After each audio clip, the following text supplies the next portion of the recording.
자, 우리 오늘 열왕기하 18장입니다. 18장. 지금 제 계획으로는 앞으로 한 3번 정도 하면 요 열왕기를 끝내려고 생각을 해요. 그리고 그거 끝나고 나면 요한계시록을 할 겁니다. 요한계시록을 지금 제가 준비 중에 있는데 지금 대충 서론이며 골격은 이렇게 지금 잡아가고 있고 이것저것 지금 보고 있는 중이에요. 그래서 앞으로 이제 요한계시록을 공부할 예정이고, 그렇게 기억을 해 주시고, 우리가 오늘은 한 18장에서부터 한 22장, 23장까지 나갈 생각을 좀 하고 있습니다. 그래서 요 부분은 그렇게 자세하게는 안 할 거예요. 자, 18장은 히스기야 왕에 대한 이야기입니다. 보통 우리가 히스기야 왕 하면은 참 좋은 왕이다. 물론 맞습니다. 다른 왕들에 비해서 참 좋은 왕 맞는데, 이 열왕기나 성경에서 어떤 왕들을 이야기할 때는 이 사람이 참 좋은 왕이었다라고 얘기하기보다는 어떤 뜻이냐면, 인간들이 세운 왕은 아하스처럼 악한 왕이나 또는 좀 인간들이 볼 때 좋다고 생각하는 히스기야 왕이나 다 문제가 있다. 이들이 하나님의 백성의 진정한 지도자는 될 수 없다. 그리고 인간의 진짜 하나님의 백성의 진정한 왕과 지도자는 누가 되어야 되냐? 메시아, 하나님이 세워주시는 왕, 메시아가 왕이 되어야 된다. 라는 것을 우리에게 강조하기 위해서 왕들의 이야기가 나온다고 보시면 돼요. 특별히 열왕기 같은 경우는 열왕기에 나오는 왕들. 자, 그러면 오늘 요 18장에 보면 히스기야 왕에 대해서 중요한 것만 몇 가지 좀 살피겠습니다. 히스기야 왕은 북이스라엘 왕 18장 1절 북이스라엘 왕 호세아 3년에 히스기야는 아버지가 아하스죠. 이 아하스의 아들로 태어나가지고 왕이 돼요. 근데 왕이 될 때 나이가 몇 살이냐면 25세다. 그러면 25세면은 모든 것을 판단할 수 있고 어느 정도 성인이라고 볼 수 있잖아요. 이게 히스기야 왕이 그렇게 이제 어느 정도 성인이 됐을 때 왕이 되는 거예요. 그러다 보니 히스기야는 어려서부터 25 될 때까지 자기 아버지 아하스를 봤을 거 아니야. 아하스를 보면서 아버지가 굉장히 못된 왕이고 악한 왕이 된 거 누구보다도 잘 알 거 아닙니까? 그런데 이 아하스 왕 때 아하스가 못되다 보니까 하나님의 징계로 말미암은 것인지 몰라도 참 많은 이방 나라에 침략이 있었단 말이에요. 아랍 나라도 계속 쳐들어오지, 또 아랍 나라랑 북이스라엘이 연합해가지고 이 아하스를 침공하지. 그래서 이 아하스 때 이 유다 나라가 굉장히 많이 황폐화되고 백성들이 살기가 힘들었습니다. 근데 그러다 보니까 이 히스기야는 우리나라가 왜 이렇게 맨날 동네북처럼 이렇게 지내야 되나, 이렇게 어렵게 살아야 되나, 이유가 뭘까, 어떻게 하다가 이 나라가 이 모양이 됐을까 생각했을 때 히스기야가 깨달은 게 하나 있어요. 아버지가 하나님의 말씀을 거역하고 하나님의 계명대로 살지 않으니까 하나님의 징계를 받아서 이렇게 유다 나라가 어려움이 많구나. 그렇다면 이 유다 나라가 평안해지고 앞으로 나라가 견고해지려면 하나님을 잘 섬겨야 되겠구나. 이거를 아주 뼈저리게 체험한 자가 히스기야예요. 그래서 히스기야는 나이가 25, 이제 어른이 다 돼서 왕이 된 거잖아요. 그래서 왕이 되자마자 이 히스기야는 뭐부터 했냐? 나라가 평안해지고 견고해지려면 하나님을 잘 섬겨야 된다. 그래서 아버지 때 엉망진창이었던 이 유다 나라를 개혁을 하는 거예요. 막 종교 개혁을 하고 우상들 때려부시고 이런 개혁을 아주 열심히 주도한 왕이 히스기야입니다. 그런데 우리가 이 히스기야가 이렇게 과연 막 이렇게 종교 개혁을 하고 막 신앙의 개혁을 하고 우상들 때려부시고 한 것이 진짜 히스기야가 하나님을 마음을 다하고 성품을 다하고 힘을 다하고 사랑하기 때문에 이렇게 종교개혁을 한 것이냐? 아니면 나라가 평안해지고 견고해지려면 하나님 앞에 잘 보여야 된다. 그래서 개혁을 한 것이냐? 요거를 한번 따져봐야 돼요. 나중에 이 히스기야 마지막 부분에 보게 되면 이사야서 같은 경우에 이사야 39장인가요? 이사야 39장 잠깐 한번 보세요. 이사야 39장 열왕기는 아닙니다만 열왕기와 비슷한 내용이에요. 이사야 39장 6절에서부터 보시게 되면 이 히스기야 왕 말년에 바벨론 사신들이 찾아옵니다. 바벨론 사신들이 찾아와가지고 겉으로는 병문안한다라는 명목으로 찾아옵니다만 이 바벨론 사신들이 찾아오니까 히스기야가 아주 으쓱한 거야. 야, 바벨론 사신도 나한테 인사하러 온다. 이러면서 지가 잘나서 바벨론 사신들이 오는 것처럼 생각을 하고 바벨론 사신들이 왔을 때 자기 궁궐에 있는 보물창고, 무기 창고 이 모든 것을 다 보여줬어. 그 왜 보여줬냐? 내가 이렇게 힘이 센 사람이야. 돈도 많아. 난 이렇게 무기도 많아. 그래서 내가 아수르를 이긴 거야. 바벨론 사람들 앞에서 자랑질을 한 거예요. 그러니까는 히스기야는 뭔가 이렇게 바벨론 사신들이 왔을 때, 당신은 어떻게 이렇게 강하냐? 어떻게 이렇게 은혜를 많이 받았냐? 그랬더니 하나님이 나와 함께 하셔서 그래. 너희들도 잘 되려면 하나님을 섬겨야 돼. 이렇게 해야 되는데 이 하나님이 베풀어 주신 은혜를 거기에 하나님께 영광을 돌리지 않냐고 그 영광을 지가 가로챘단 말이지. 그래서 이사야 선지자가 이 히스기야 왕을 찾아가 가지고 뭐라 그러냐? 당신 이렇게 바벨론 사신들에게 다 보여줬기 때문에 6절에 보게 되면 어느 날 심판날이 이르게 되면 당신 집에 쌓아둔 모든 소유 그리고 모든 것들 다 바벨론으로 빼앗겨서 옮기게 될 것이고 남는 게 없게 될 것이다. 그리고 너 몸에서 나는 아이들 가운데서 붙들려 가지고 포로로 잡혀가서 바벨론의 환관은 우리 영화 같은 데 보면 전하하는 이런 넷이 있죠. 이런 어떤 왕의 그 비서 같은 그런 일을 하는 사람이 될 것이다. 이거 얼마나 무시무시한 저주입니까? 근데 그런 저주를 딱 들었으면 다윗처럼 무릎을 탁 꿇고 주여 내가 잘못했습니다. 회개해야 되는데 히스기야는 8절에 보면 뭐라 그러냐면 이사야가 그렇게 말하니까 당신이 말한 말 여호와께서 그렇게 말씀하셨어요? 좋아요. 괜찮아요. 왜 괜찮으냐? 내 생전에는 평안과 견고함이 있으니까 괜찮아요. 그러니까 내 자식이 환관이 되든 내가 갖고 있던 보물이 나 죽은 다음에 바벨론에게 빼앗기든 다 털리든 어쨌든 그건 나 죽은 뒤에 일이니까 괜찮아요. 내가 살아있는 동안에는 평안하고 내가 살아있는 동안에는 나라가 견고하니까 나는 그런 거 I don't care. 그러니까 자식이야 어떻게 되건 나라가 어떻게 되건 내 당시에는 평안하고 견고하니까 괜찮아요. 이랬던 사람이에요. 이게 히스기야가 죽기 얼마 전에 얘기예요.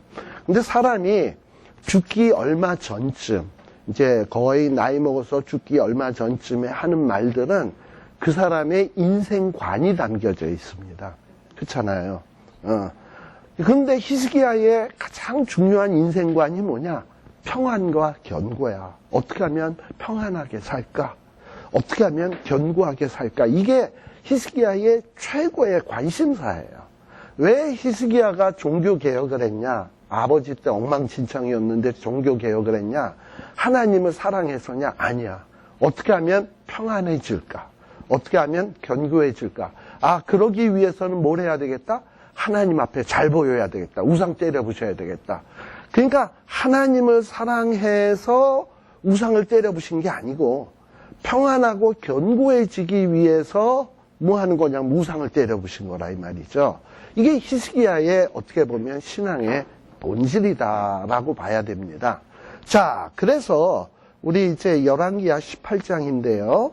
히스기야가 25살에 18장 2절 25살에 왕이 되어가지고 몇 년 동안을 왕노릇을 하냐면 29년을 왕노릇을 합니다.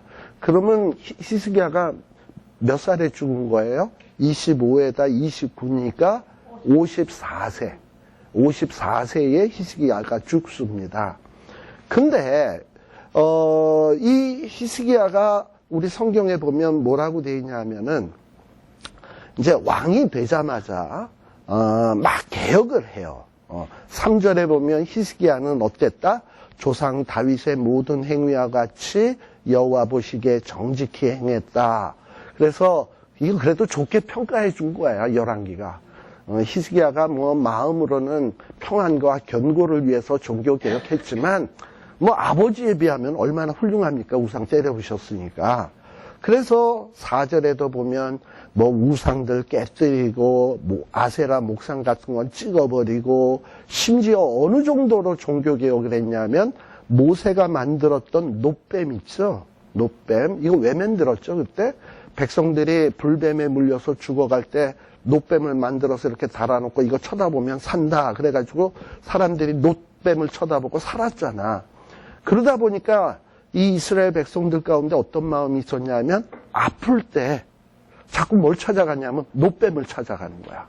그래서 놋뱀을 한테 기도하면은 병이 낫는 줄로 생각한 거야.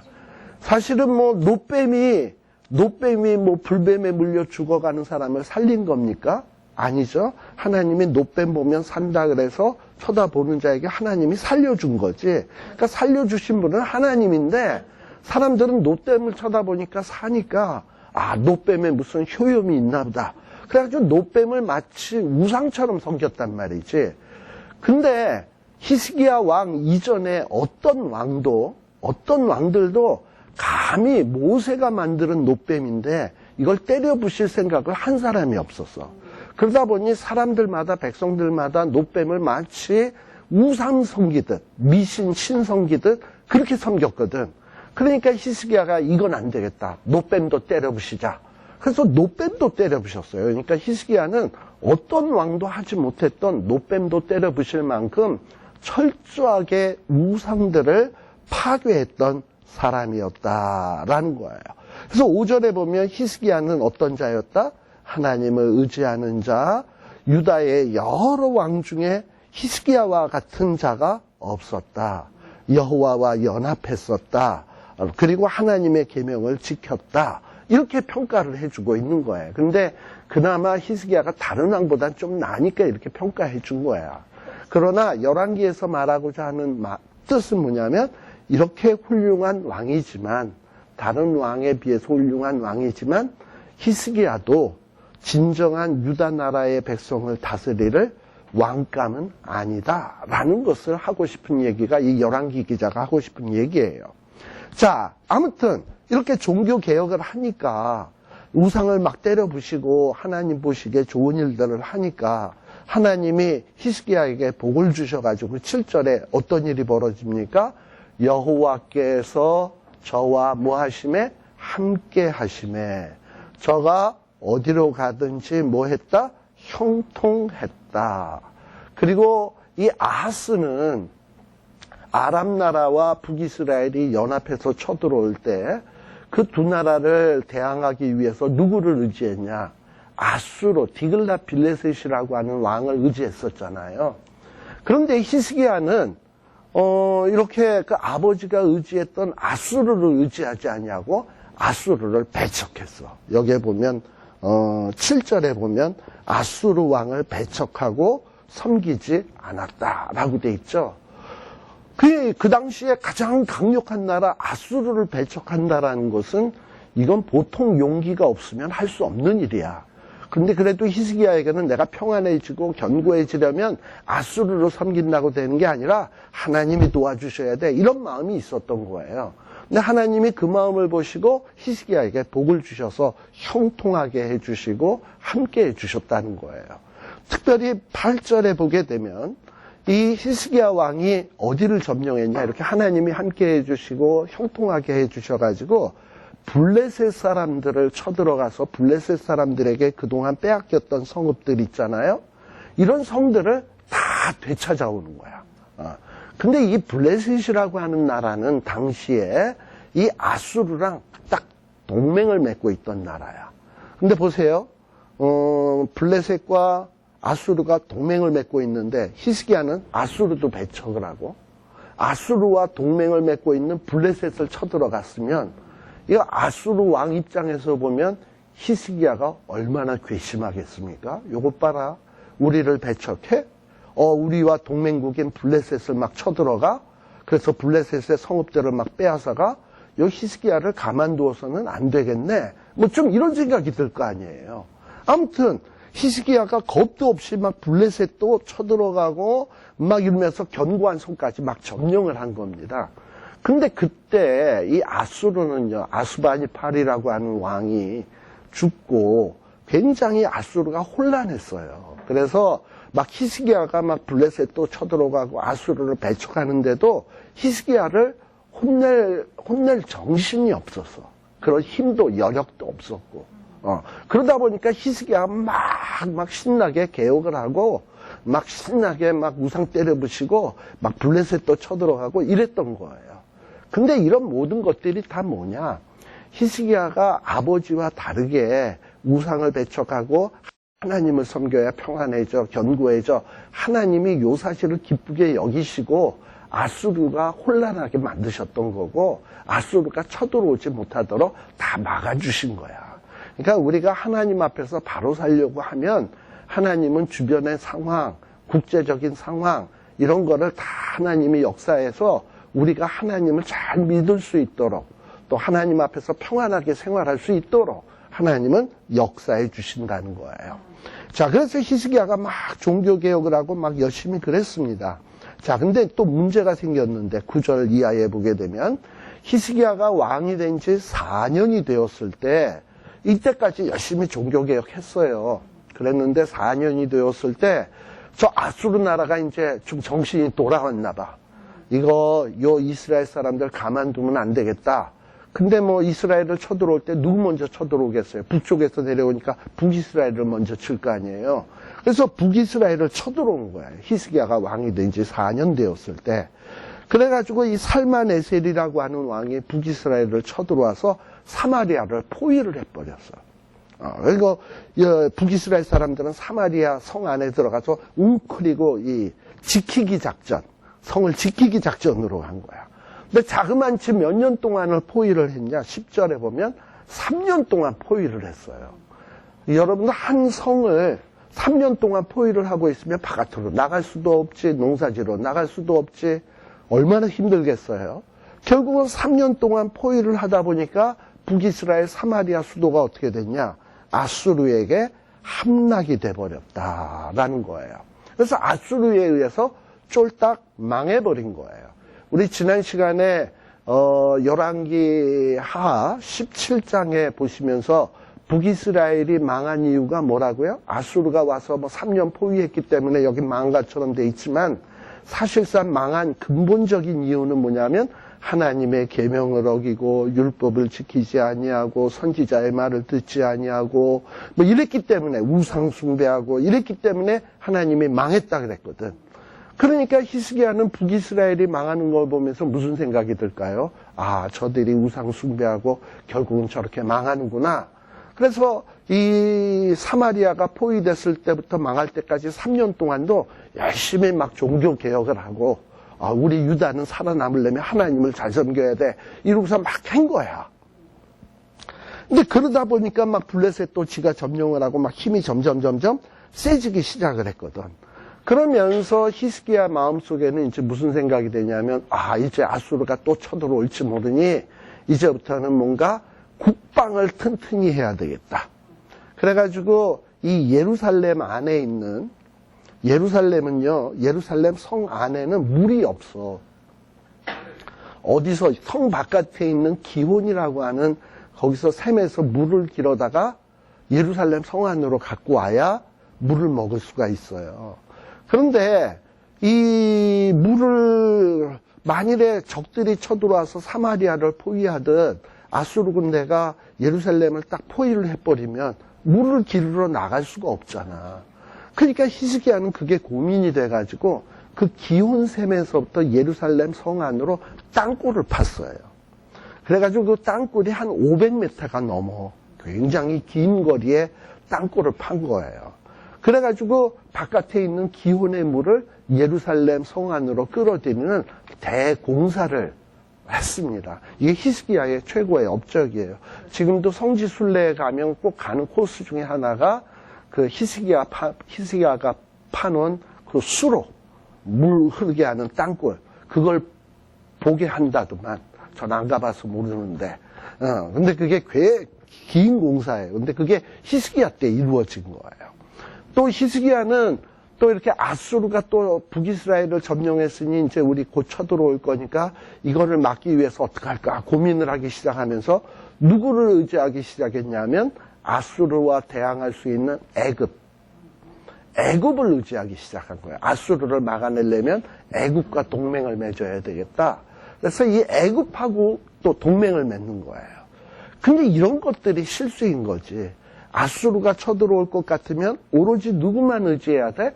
하나님만 의지하고 여태까지 종교개혁 해오던 대로 그대로 쭉 나가면 하나님이 지켜주실 텐데, 함께 하셔서 형통하게 해주실 텐데, 뭔가 자꾸 이렇게 압박이 자꾸 다가오니까 인간적인 방법으로 뭔가를 해보려고 하다 보니까 뭔가 수로를 파고 애굽과 군사 동맹을 맺고 자기 힘으로 뭘 해보려다 보니까 하나님으로부터 점점 멀어지기 시작한 거지.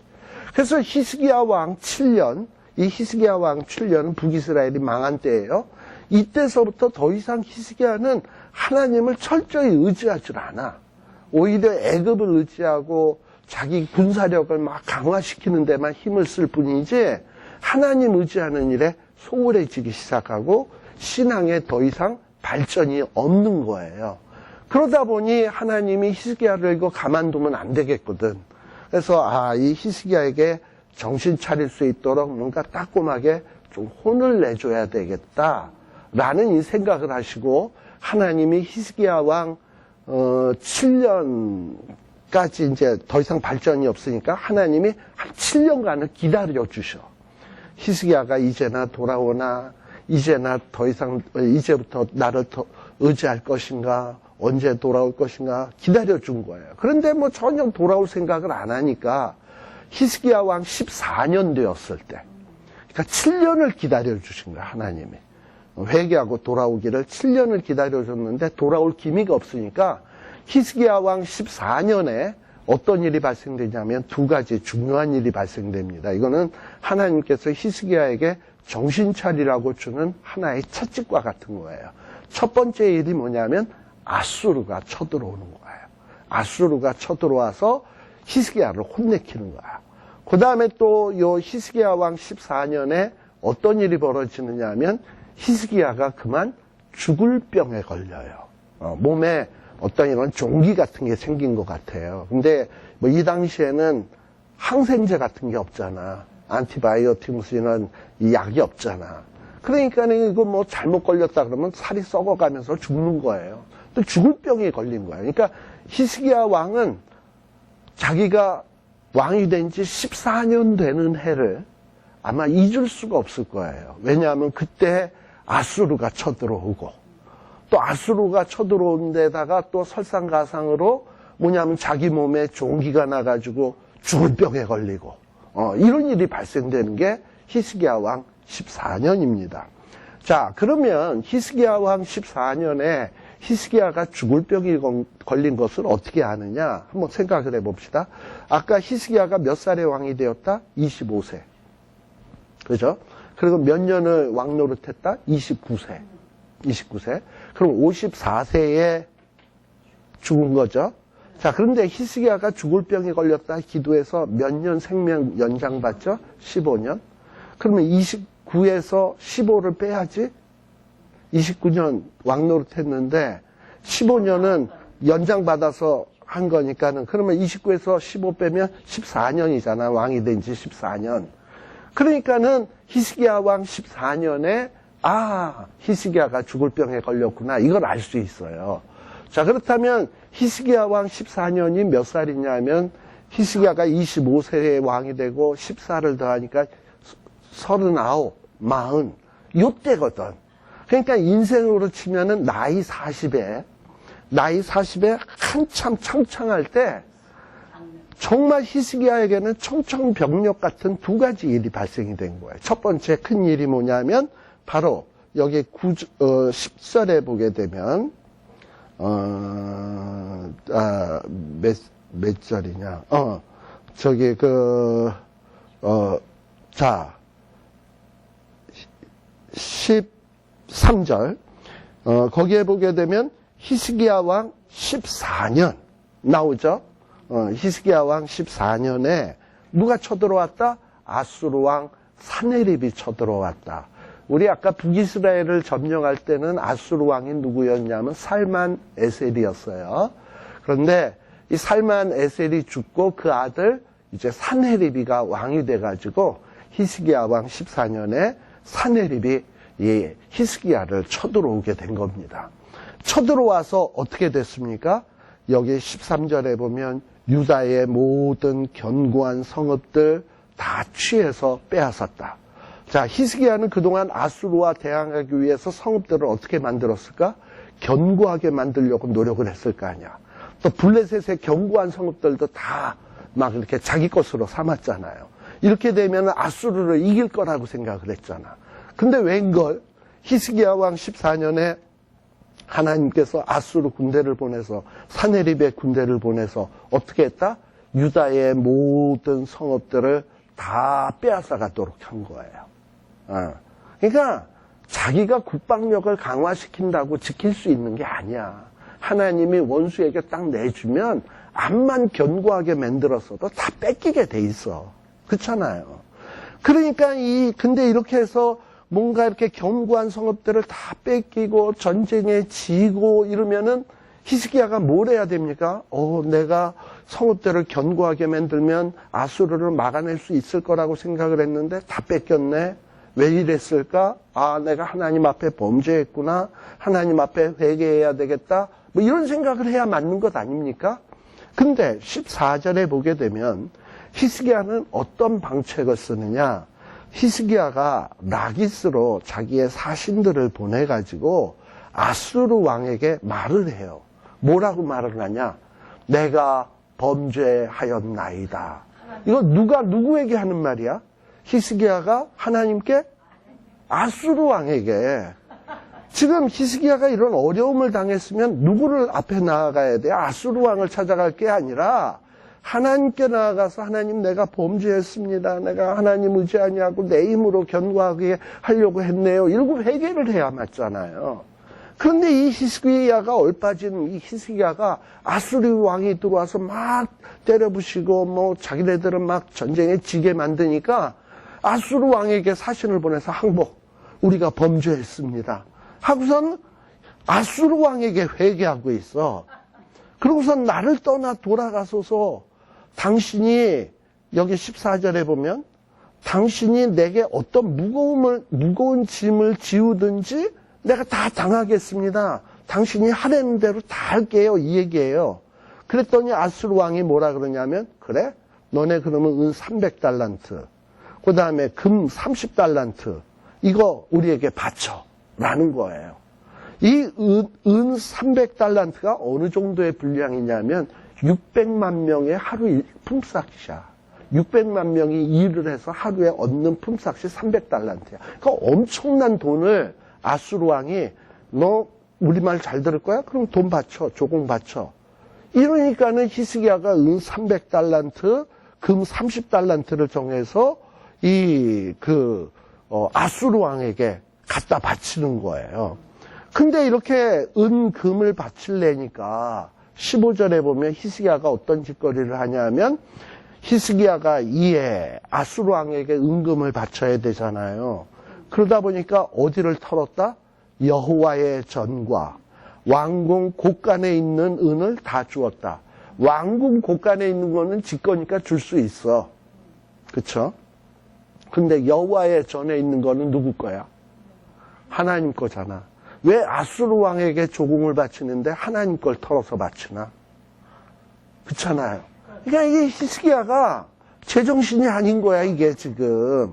왕궁 곳간에 있는 거를 다 털고 여호와의 전에 있는 것까지 다 털고 심지어는 16절에 보면 여호와의 그 성전의 문, 이 성전의 문을 금으로 이 도금을 했거든요. 이 도금한 금을 다 뺏겨내가지고 그걸 누구에게 바치냐? 아수르 왕에게 바치는 거야. 그러니까 하나님의 성전을 완전히 그냥 껍데기를 벗겨가지고 뭐냐? 아수르 왕에게 갖다 바치면서 제발 좀 우리 좀 쳐들어오지 마십시오 하고서는 막 그냥 빈 거지. 이게 히스기야의 모습이에요. 그러니까 히스기야가 비록 훌륭한 왕이지만 이런 모습을 보면 야, 히스기야도 훌륭하긴 하지만 이렇게 아수르 왕이 쳐들어오니까 이렇게 비굴하고 한심한 모습을 보이는구나. 하나님 앞에 회개해야 되는데 그렇지 못하고 인간적인 방법으로 아수르 왕을 돌려보내려고 애걸복걸을 하는구나 라는 모습을 볼 수 있습니다. 자, 그랬더니 이런 일로 인해서 아수르 군대가 물러가요.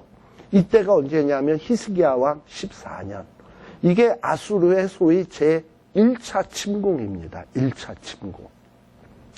그리고 이 1차 침공이 끝난 다음에 어떤 일이 벌어졌냐 이제 좀 이따 살피겠습니다만 히스기야에게 무슨 일이 발생됩니까? 죽을 병이 걸려. 그래서 죽을 병이 걸려서 기도해서 낫죠. 15년 연장받죠. 그러면 히스기야는 그렇게 아수르의 침공에서 물러가고 자기가 죽을 병이 돼서 나았으면 정신 차리고 하나님 앞에서 똑바로 살아야 되잖아. 그런데 히스기야는 아마도 그렇지 않았던 것 같습니다. 그래서 하나님께서는 요거 봐라 히스기야, 요거 다시 한번 혼나야 되겠네 해가지고 아수르 군대를 또 보내는 거야. 그러니까 히스기야가 병이 낫고 15년 연장된 그 기간 중에 하나님이 아수르 군대를 또 쳐들어오게. 이게 소위 제2차 침공이에요. 여러분들 17절에 보시게 되면 아수르 왕이 뭐 다르단, 랍사리스, 랍사게 대군을 이끌고 이제 예루살렘으로 왔다라고 했죠. 이건 뭐냐면 소위 아수르 군대의 제2차 침공이에요. 히스기야 왕 때 두 번째로 이 아수르 군대가 쳐들어오게 된 겁니다. 자, 근데 이 쳐들어왔는데 이 쳐들어왔을 때의 상황을 한번 잘 보세요. 17절에 보게 되면 이 아수르 군대가 예루살렘으로 와가지고 어디에 있습니까? 윗못 수도 곁 세탁자의 밭에 있는 큰 길에 이르러 서니라 라는 말이 나오죠. 예. 그러니까 이 아수르 군대가 어디 와 있냐면 윗못 수도 세탁자의 밭 큰 길에 있어요. 이거 보면 생각나는 게 있어야 돼요. 여태까지 성경 공부를 잘 하셨으면. 이 윗못 수도 세탁자의 밭 큰 길이 어디에 나오느냐면 아하스 왕 때 나왔던 얘기예요. 이전에 이 아하스 왕도 이 아랍 나라 북이스라엘에 침공을 앞두고 어떻게 하면 저들을 막아낼 수 있을까 고민하던 중에 제일 중요한 문제가 물의 확보거든. 물을 확보하는 거기 때문에 윗못 수도, 거기 물이 샘이 있는 곳이에요. 기온샘. 거기에 가서 이 물을 어떻게 예루살렘으로 포위당했을 때도 가져올 수 있을까 막 고민하면서 거기서 막 연구하면서 막 그냥 그야말로 뭐 응가매령 강아지처럼 왔다 갔다 하고 있을 때 하나님이 이사야를 보내가지고 전애들 아랍 나라와 북이스라엘이 쳐들어오는 거 두려워하지 마라. 내가 지켜줄 거다. 저 두 나라를 연기나는 두 부직갱이처럼 만들어줄 거다. 그러니 넌 염려하지 마라. 이러면서 하나님이 지켜주시겠다고 이사야를 통해서 말씀을 주셨거든요. 근데 그때는 아하스가 그래도 어디에 나가 있었다? 윗못 수도 세탁자 이게 나가서 그러고 막 돌아다니고 있었어요. 근데 지금은 아수르가 2차 침공 때는 히스기야가 윗못 수도 세탁장에 나가 있을 수 있는 상황이 아니야. 나가면 아수르 군대에 사로잡혀. 왜냐? 그 지역이 누가 지금 이미 장악을 하고 있어? 아수르가. 그래서 이 아수르의 장군들이 이미 윗못 수도 세탁장 거기를 다 이미 점령을 했어. 그 큰 길을. 그러니까 히스기야는 꼼짝없이 성 안에, 예루살렘 성 안에, 세장 안에 갇힌 새 신세가 된 거야. 한심하게 돼버린 거예요. 자, 그러니 얼마나 히스기야가 답답하겠습니까? 그러다 보니 이 그 아수르 장군들이 18절에 보면 아수르 장군들이 이 유다의 그 예루살렘 성에 있는 사람들을 향해서 뭐라 그러냐? 너네들 왕 불러라. 히스기야 나오라 그래라.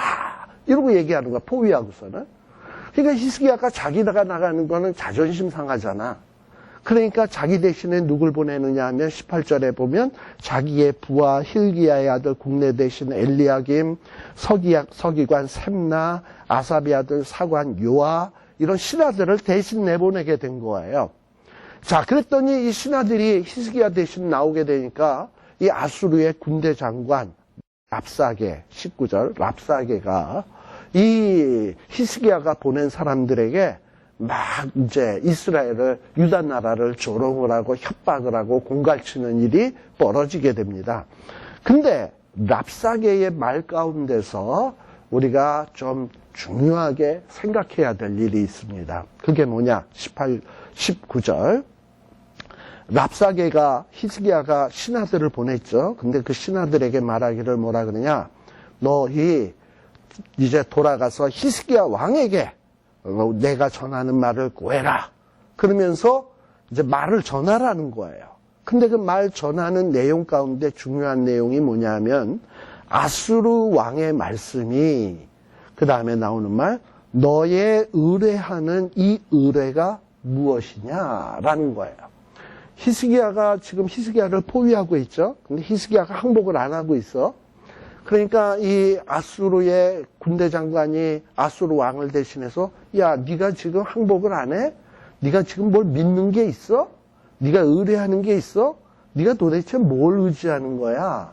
하고 묻는 거야. 네가 뭘 의지하길래 겁대가리 없이 우리를 지금 대항하고 있어? 하고 지금 히스기야에게 꾸짖고 있는 거죠. 자, 그러면 히스기야가 지금 의뢰하는 바가 뭡니까? 그동안 내가 그래도 전쟁 준비를 했는데 좀 뭔가 아수르를 이길 수 있지 않을까? 그리고 내가 지금 이 전쟁을 대비해서 그동안 누구와 외교 관계를 맺었다? 애굽.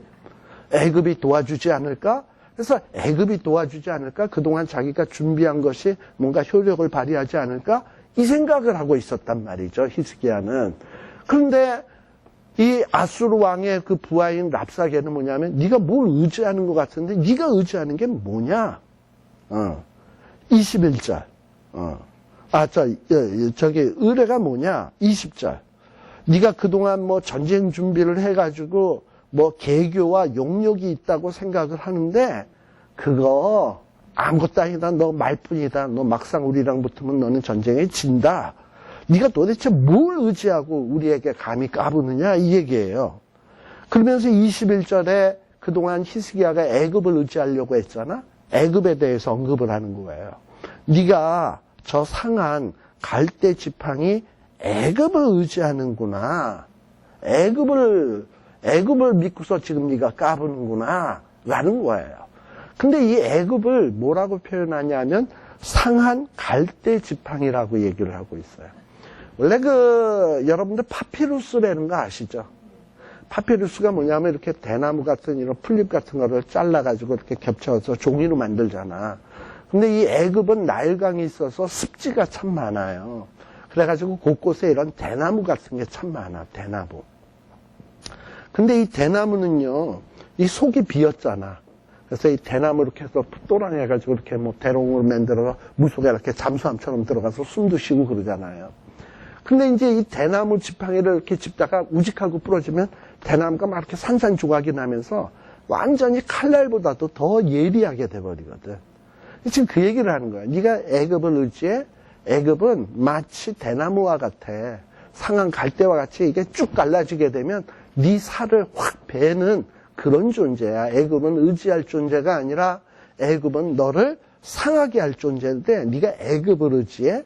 자, 그래서 여기에 보면 네가 애굽을 의지하면 그 손에 그 갈대의 그 날카로운 것이 네 손에 찔려 들어갈 것이다. 바로를 의지하는 자는 이렇게 될 거다. 또 22절. 네가 혹시 하나님을 의지한다고 해? 하나님을 의지해? 이러고 지금 또 묻고 있어요. 지금 히스기야가 그동안에 하나님을 잘 의지했나요? 의지한 이유는 뭐였죠? 평안, 견고라 그랬죠? 평안, 견고를 위해서 의지하는 모습을 보였던 거예요. 실질적으로 전심으로 히스기야는 뭔가 여호와를 의지한 것은 아니었어. 의지하는 모습은 있었지만. 자, 그래서 여기 랍사게가 비꼬는 거예요. 네가 그동안에 여호와의 산당, 제단을 제하고 보통 그 산에 산당 같은 걸 많이 있었잖아. 제단이 있었잖아. 종교 개혁을 한다는 미명하에 산당들을 다 제하고 이제 너희들이 누구만 섬겨야 돼? 예루살렘에 있는 제단에서만 예배해야 돼. 이러면서 종교 개혁을 했거든요. 자, 근데 네가 종교 개혁한 결과가 뭐냐라는 거지. 네가 진짜 과연 전심으로 종교 개혁을 해가지고 하나님의 축복을 받았냐 이거지. 네가 껍데기 개혁만 했으니까 이렇게 아수르 군대가 쳐들어오고 너가 지금 풍전등화와 같이 위기 상황에 놓인 거 아니냐 이 말이지. 네가 진짜 하나님을 의지하는 마음으로 하나님 앞에서 제대로 된 종교 개혁을 한 거냐? 네가 진짜 하나님을 의지한 거냐? 어찌 보면 그 랍사게가 히스기야의 신앙을 비꼬고 있는 거예요. 자, 그러면서 뭐라 그러냐? 23절. 히스기야 군대를 아주 모욕을 하는데 뭐라고 얘기하냐? 너 내 주 왕 아수르 왕하고 내기를 해라. 너희가 너희 가운데는 말을 탈 줄 아는 병사도 없다. 그러니까 말 탈 정도로 훈련받은 병사도 없다라는 거야. 말 탈 줄 아는 병사가 있다면 말을 내가 2,000마리를 주겠다. 그러니까 너희 가운데는 말 탈 줄 아는 자가 2,000명도 안 된다. 근데 그걸 가지고 니들이 어떻게 아수르를 대적하려고 하느냐. 그리고 24절. 우리 그 아수르의 지극히 작은 장관 하나도 너희들은 물리칠 수가 없다. 그러니 너희들 별 볼 일이 없으면서 이렇게 우리한테 까부느냐. 네가 도대체 뭘 의지하냐. 애굽 의지하냐. 그리고 25절. 지금 우리가 너희를 쳐들어온 것은 사실 무엇 때문이다? 여호와의 뜻이다. 하나님이 너희를 치라고 해서 우리가 온 거다. 네가 신앙을 개판으로 살고 하나님 의지 안 하니까 하나님이 우리를 들어서 너희를 치라고 한 거야. 그래서 우리가 쳐들어왔으니 너희는 망할 수밖에 없어. 이러고서는 히스기야와 히스기야 신하들에게 아픈 얘기만, 그냥 가슴을 폭폭 파내는 얘기만 막 해대는 거예요. 왕이 와가지고, 군대 장관이 와가지고. 근데 이 군대 장관이 이 얘기를 아수르 사람이잖아. 군대 장관은 아수르 사람이면 아수르 말로 하면 뭐 지금 히스기야의 신하들도 뭐 외교관들이니까 아수르 말을 알아들을 거 아니에요.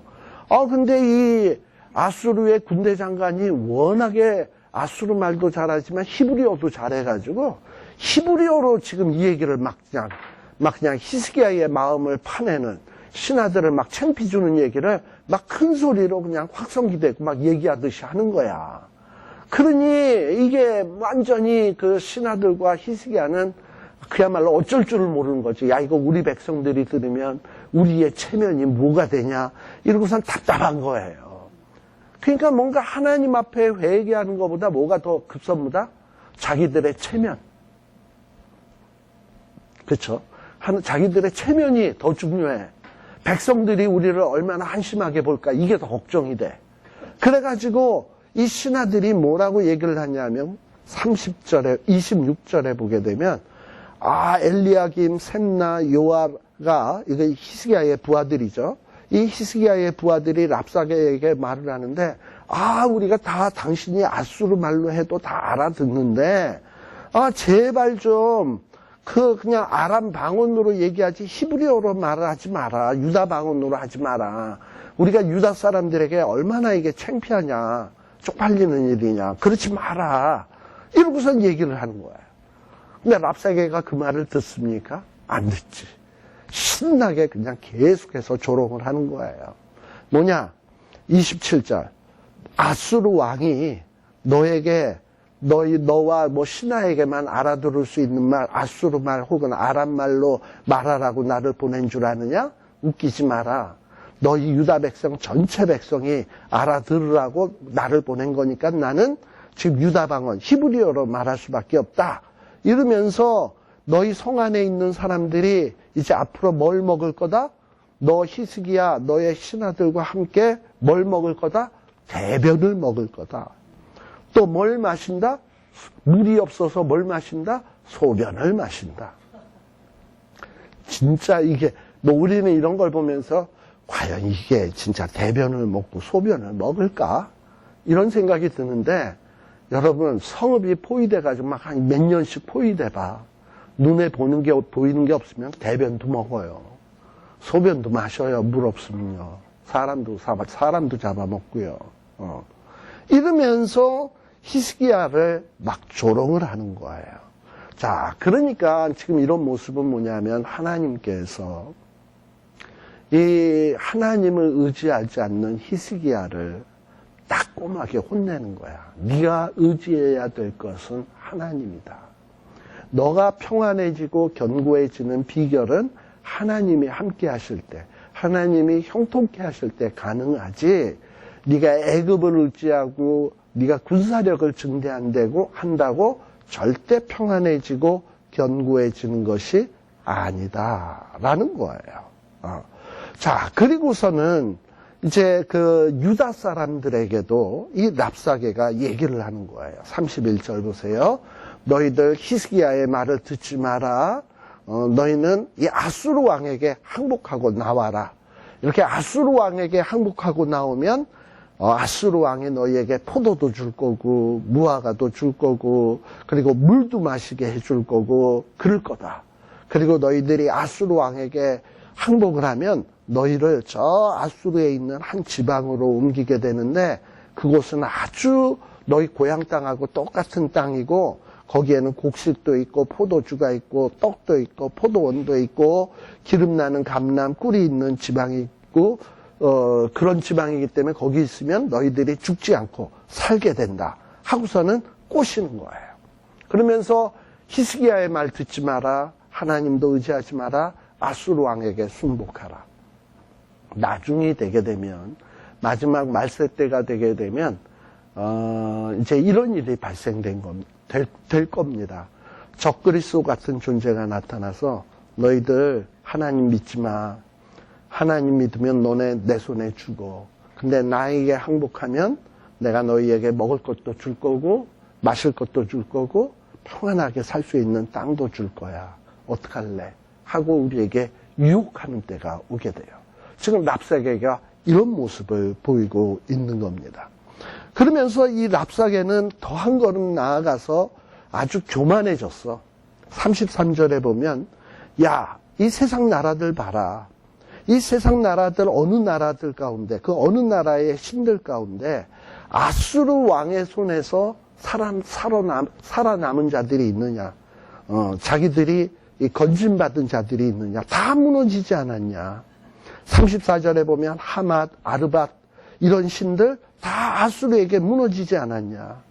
누가 이 아수르의 손에서 구원한 받은 자가 있느냐. 심지어는 34절 끝에 보면 이 아수르가 사마리아도 점령하지 않았냐. 사마리아도 아수르로부터 건진받았냐. 그렇지 못하지 않았냐. 그러니 이 모든 땅들은 아수르의 손에서 벗어날 자가 없다라는 거야. 그러니 항복하라는 거야. 근데 실제 그렇습니까? 지금 이 아수르 사람들이 뭐 나라 몇 나라쯤 점령했다고 자기네들이 하나님보다 더 잘난 줄로 생각을 하고 있는 거야. 그런데 이런 얘기를 보면서 참나마도다 너희들이 하나님의 이름을 망령되이 일컫고 있구나. 와 있을진저 하고서는 좀 담대하게 나가야 될 거 아니에요. 히스기야가. 너는 칼과 창으로 나오지만 나는 만군의 여호와의 이름으로 나가노라 이러고서 믿음으로 나가야 되잖아. 근데 이 바보 같은 히스기야랑 그 신하들은 어떻게 했냐? 36절에 보면 잠잠하고 아수르 이 군대 장관이 공갈 협박치는데도 한 말도 대답 못하고 그리고서는 벙어리 모양 어쩔 줄 모르고 있었다 이 말입니다. 그리고 이런 얘기를 이 신하들이 히스기야에게 와서 전하니까 히스기야가 어떻게 했다? 37절에 보면 옷을 찢고 신하들이 히스기야에게 나와서 옷을 찢고 히스기야에게 대해서 히스기야에게 이 랍사게가 한 말을 다 전해주었다 이 말입니다. 예. 그러니 참 이때 히스기야의 상황은 난감했을 거예요. 지금 한국도 좀 비슷한 것 같아. 북한 애들이 와서 너네들 자꾸 우리를 심경을 건드리면 우리 평창올림픽 참석 안 해? 이러니까는 그 평창올림픽 참여 안 할까봐 그냥 전전긍긍 막 이러고서 어쩔 줄 몰라 하고 이런단 말이죠. 그리고 뭐 쟤네들은 뭐냐면 평창올림픽 바로 전날 대규모 열병식 한다고 그러고 뭐 열병식이라는 게 뭐야? 군사 자기네 힘 자랑하는 거 아니야. 그러면은 너희들이 평화를 얘기하면서 그런 짓을 할 수 있어? 그런 거 안 해야 될 것 아니야. 이러고선 얘기를 해야 되는데 이게 뭔가 마치 히스기야와 그 신하들처럼 잠잠하고 아무 소리도 못하고 있는 이런 한심한 모습을 취하고 있단 말이죠. 참 안타까워요. 진짜 할 말을 해야 될 사람에게는 할 말을 하고 그래야지 할 말을 왜 못하냐 이 말이지. 그러니까 참 히스기야의 이런 모습이 참 안타까운 모습이었다라는 것을 볼 수 있습니다. 자, 우리 잠시 쉬었다가 그 다음에 19장 내용을 살펴보도록 하겠습니다.